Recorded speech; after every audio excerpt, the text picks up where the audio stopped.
Hello everyone! Nice to see you again on my channel.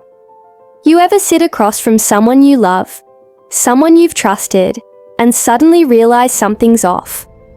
Not just a small thing, but a shift in the way they look at you, the way they speak, the way they exist in the same room with you.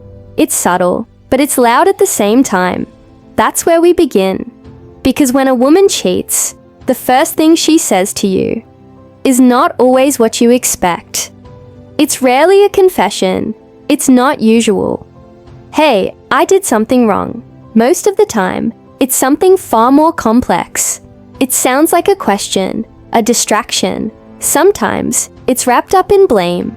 And other times, it sounds like she's trying to find herself in a conversation that doesn't even feel like it's about you. She might say, "I just feel like we're not connecting anymore." Or, "I need some space to figure things out." And here's the thing, that sentence, that's not the act of cheating itself.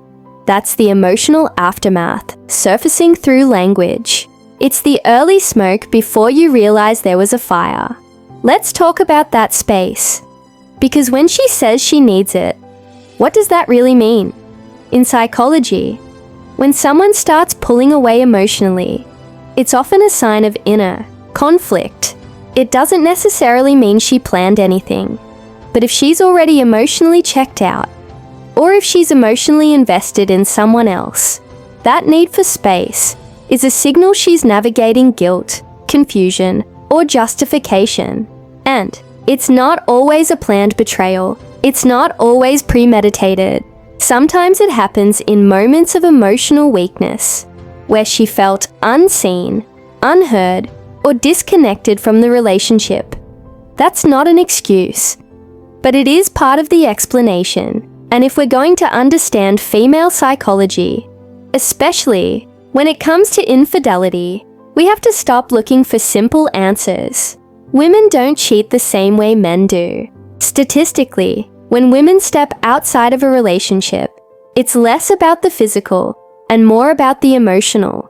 It's often because they feel emotionally abandoned, not just physically deprived. That's why the first thing she says isn't about the act. It's about the feeling that led to it.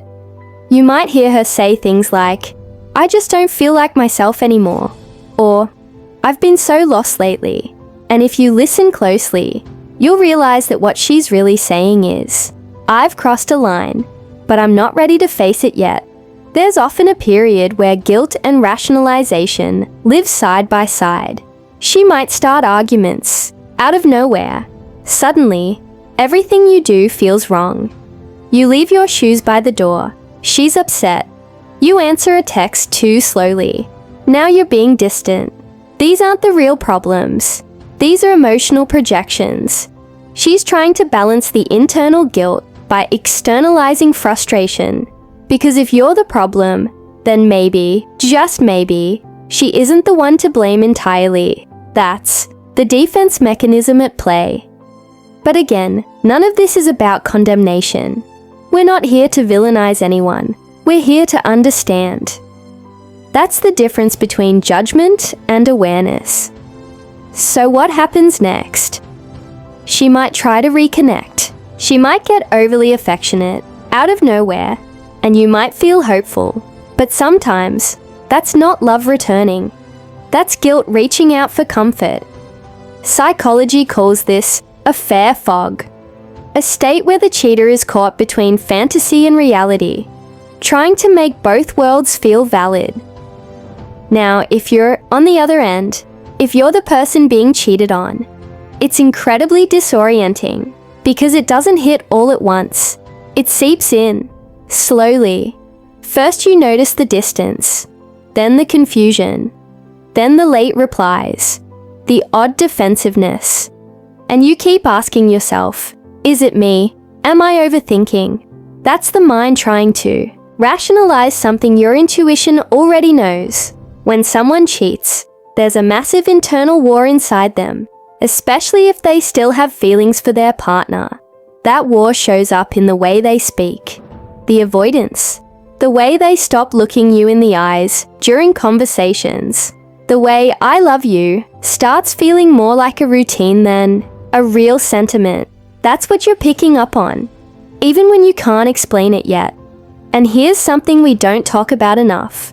When women cheat, it often means they've already grieved the relationship long before the infidelity. They might have cried silently in bed, months before anything ever happened. They might have begged for connection in ways that were too subtle to notice.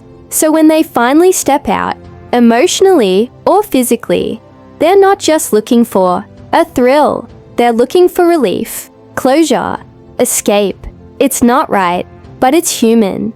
Still, there are exceptions. Some women cheat out of impulse, out of resentment, out of ego, just like men. There's no one-size-fits-all explanation. But the truth is, cheating is almost never about just one moment. It's about all the moments that came before, the ones that were ignored, the needs that were unmet, the vulnerabilities that were masked with smiles, and "I'm fine." So when she says something like, "We've grown apart," or "I just need time to think," what she's often saying is, "I've made a decision I can't undo, and I don't know how to tell you." It's heartbreaking, but it's also revealing. What you do next, in that moment, will define your healing more than her betrayal ever will. You can't force clarity from someone who isn't ready to be honest. Not with you, not even with themselves. But you can. Choose to be honest with yourself. That's where your power begins again. In Stoic philosophy, we're reminded that we don't control other people. We only control our responses. Pain is part of life. Betrayal is one of the sharpest kinds. But healing is also part of life. And self-respect is its foundation. Sometimes her first sentence after cheating isn't loud. It's quiet. It's coded. It's buried beneath years of miscommunication or emotional fatigue. But if you listen with the right ears, not just emotionally, but rationally, you'll hear what she's really saying. So you're sitting there, holding her words, replaying them in your mind. She says she needs time. She says she's confused. Maybe she even says she loves you. But something in her tone feels distant, hollow, not the way it used to sound. And you want to believe her. Of course you do. Because love doesn't just disappear overnight, but trust. Trust cracks. And once it does, everything else starts to shift. Now let's talk about how you start to notice things. Subtle changes. The phone she used to leave face up is now face down. The small talk feels rehearsed. Her laughter, once effortless, now sounds like it's trying too hard, or not enough. And when you bring it up, when you say something like, "You seem different lately," she might respond with something vague.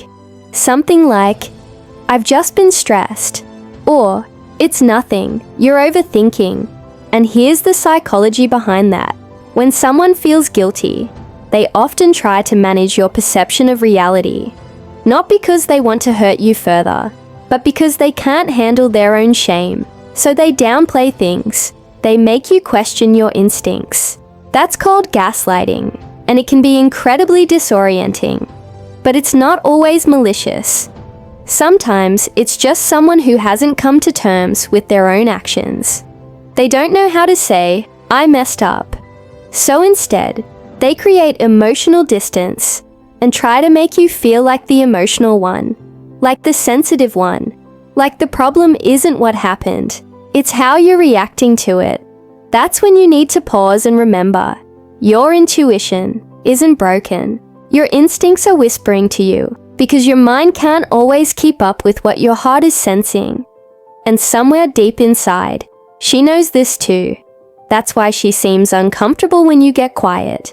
That's why she avoids eye contact during serious conversations. Because the weight of unspoken truth becomes heavier than any lie. Now let's be real. Some people, when caught in the middle of emotional conflict, don't just withdraw. They lash out.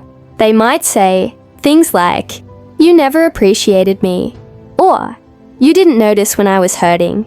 And suddenly the narrative flips. You're no longer just someone who's been betrayed. You're being told you caused it. And that's painful, because maybe you did miss signs. Maybe you weren't always present, but infidelity is still a choice. It's never a solution. It's a reaction. What's important here is understanding the difference between reason and responsibility. She may have reasons: emotional distance, unmet needs, growing apart, but the moment she stepped outside the relationship, she made a choice. That choice is hers to own, no matter what led to it. Here's another layer people don't talk about: the comparison game. Once she's involved with someone else, even emotionally, she might start comparing you. Maybe not openly, but in the way she interacts. She might start noticing flaws she never mentioned before. Suddenly your routine annoys her. The things she once loved about you become criticisms. That's the mental shift that happens when someone's already leaning elsewhere emotionally. It's her way of justifying her actions, because if she paints you as the problem, it makes it easier to keep walking away. But let me ask you this: when she says, "I need space," or "I don't know what I want anymore," how do you respond? Most guys either panic and try to fix it immediately, or they shut down completely. But what if I told you there's a third path? One where you don't beg, you don't chase, you don't retaliate, you just observe. You protect your peace. You ground yourself in reality. That's where stoicism comes in.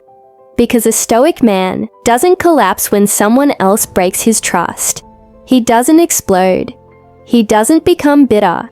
He accepts reality. He listens carefully. He pays attention to actions over words. And he understands that the pain he feels now is temporary. But his self-respect is permanent. That doesn't mean you don't feel. Of course you do. You're human.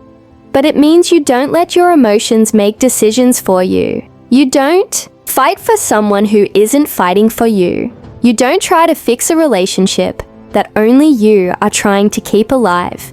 And here's the quiet truth. Most people don't say out loud, if she cheated and she can't be honest about it, then what she's really saying, with every vague sentence, every dodged question, every emotionally distant interaction, is that she's not ready to be the kind of partner you deserve. It's not always about catching someone. Sometimes, it's about noticing who they become when the relationship gets tested. Do they lean in with honesty, or do they hide behind confusion? When a woman cheats, the first thing she says isn't always about what happened. It's about how she feels now that it did. Guilt, fear, shame, anger. It all blends into a confusing cocktail of emotions. And her language reflects that. She's not just talking to you. She's trying to convince herself that what happened didn't destroy everything. But you deserve clarity. You deserve the truth. You deserve a relationship where love isn't confused for secrecy. Where "I love you" isn't followed by weeks of emotional silence. Where loyalty isn't something you have to wonder about. So if you're here, watch this, because something feels off.